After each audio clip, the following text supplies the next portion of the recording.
Hey people, it's me again. So, anyways, it's 2 o'clock in the morning, and it's already like day one or day two of the Trump presidency as far as that goes. How do I feel about it? I'm like, because I knew this was going to happen as far as that goes, because people wanted to change, and so this is the change. To have a completely incompetent person running the whole show like that, who doesn't have the right skill set to run a nation. Sure, he has the right skill set to run a business, but a nation, that's a different thing.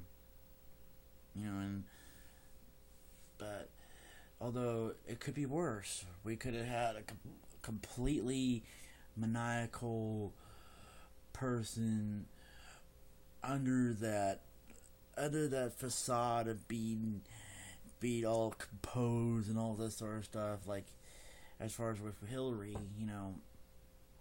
and that's just basically what this sort of thing is boiled down to, like the battle of lesser two evils, or there's just one picture I think somebody of one of my friends had put on Facebook, where I was taking this sort of joke about democracy is like two wolves and a lamb deciding who's for dinner. That whole Benjamin Franklin quote. This one picture showed like these bunch of lambs taking a vote, and then the two candidates were a wolf and a lion. So that's just basically what the whole presidential election is to me at this point. So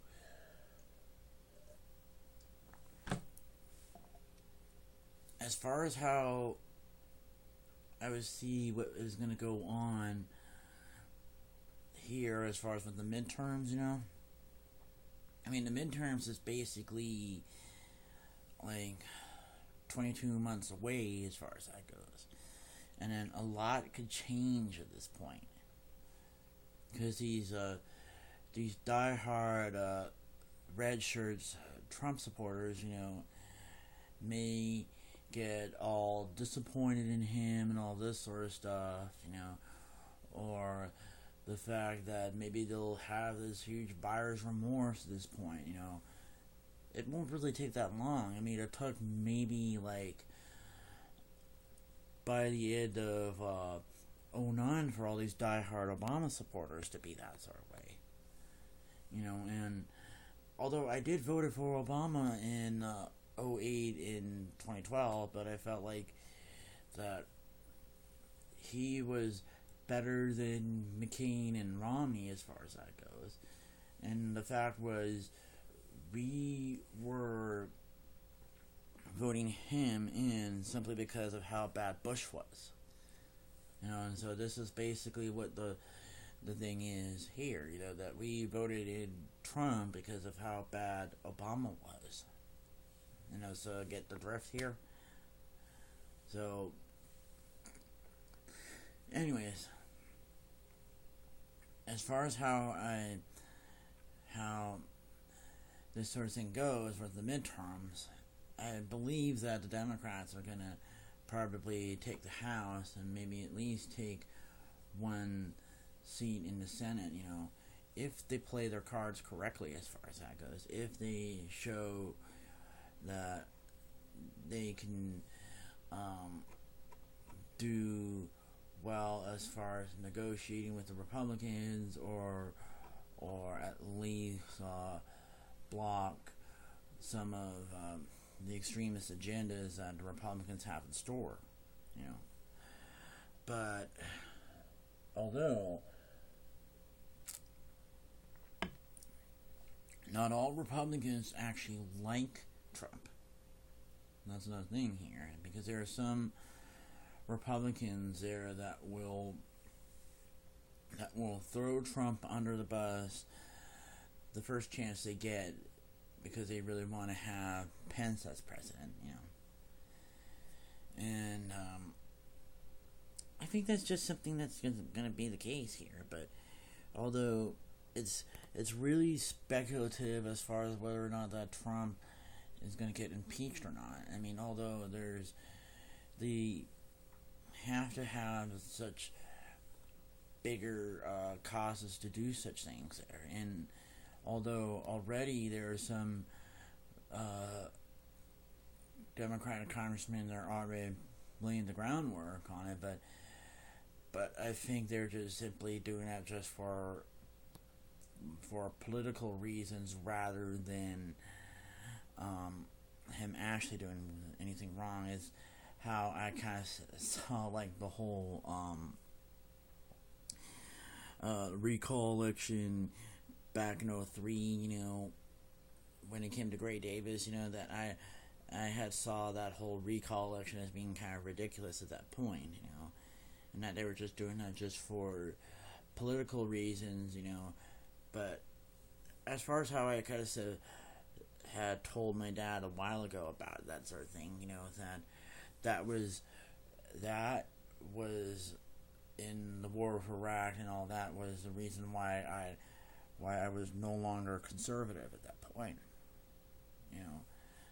and although I had mentioned this early on one of my earlier vlogs, that I did vote for Bush in 2000, and I did vote for Bill Simon in 2002, who was the Republican candidate for governor that year.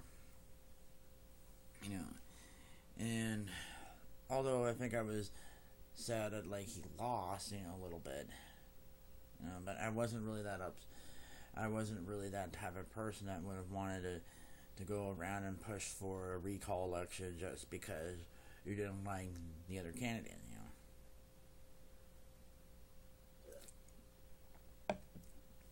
And the truth was, it wasn't like Gray Davis was gonna run again as far as that goes, because he was already termed out in 2006 as far as that goes, so he couldn't really run again at that point.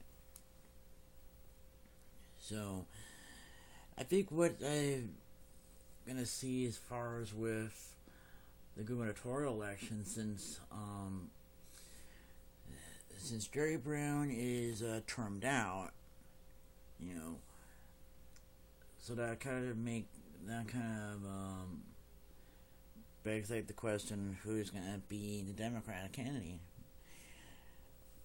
And the Democratic candidate there is most certainly going to win anyways, because of how liberal California has become at this point. The only way a Republican can win, is if they're more moderate. That's how I think about it at this point. That they're only going to be able to win is if they're more moderate. Because what happened in the 94 Senate race with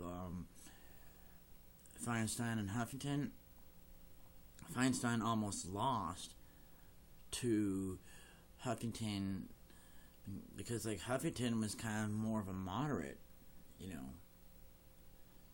so that was one of the little things here, but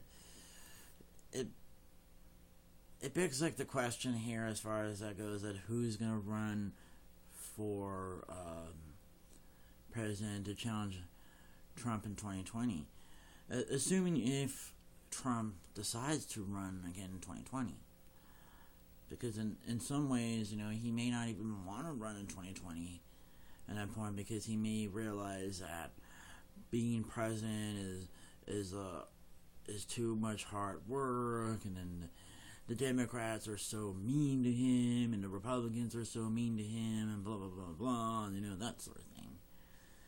And it's one of the things that a lot of people have pointed out in here, is that not every Republican likes Trump.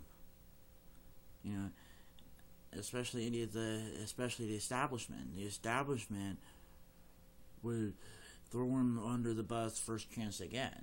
The first chance he does something to upset the establishment, they could throw him under the bus just like that. You know, that's just how some people are as far as that goes.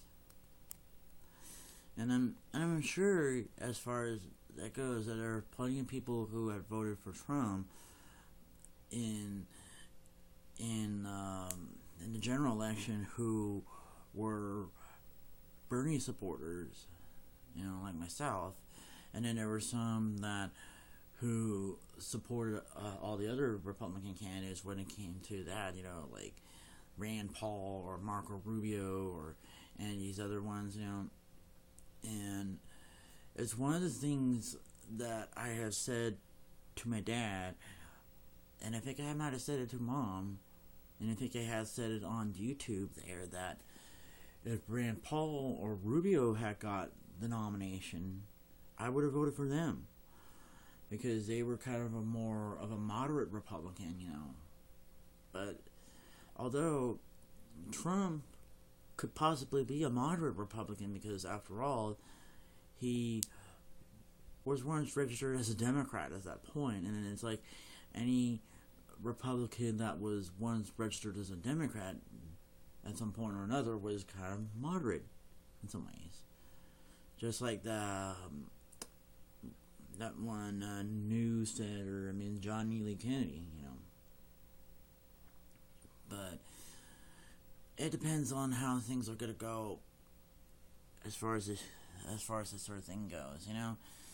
So I wouldn't be like too upset over these kind of things, you know. But it's just, you know, life goes on, and it's like that one Avenue Q song, you know. Everything in life is only for now, except for death and paying taxes, you know. Yeah. And I bet they probably have like a new revision of it there. They would say like Donald Trump as far as that goes now. You know. So anyways, guess that's probably it. Until next time.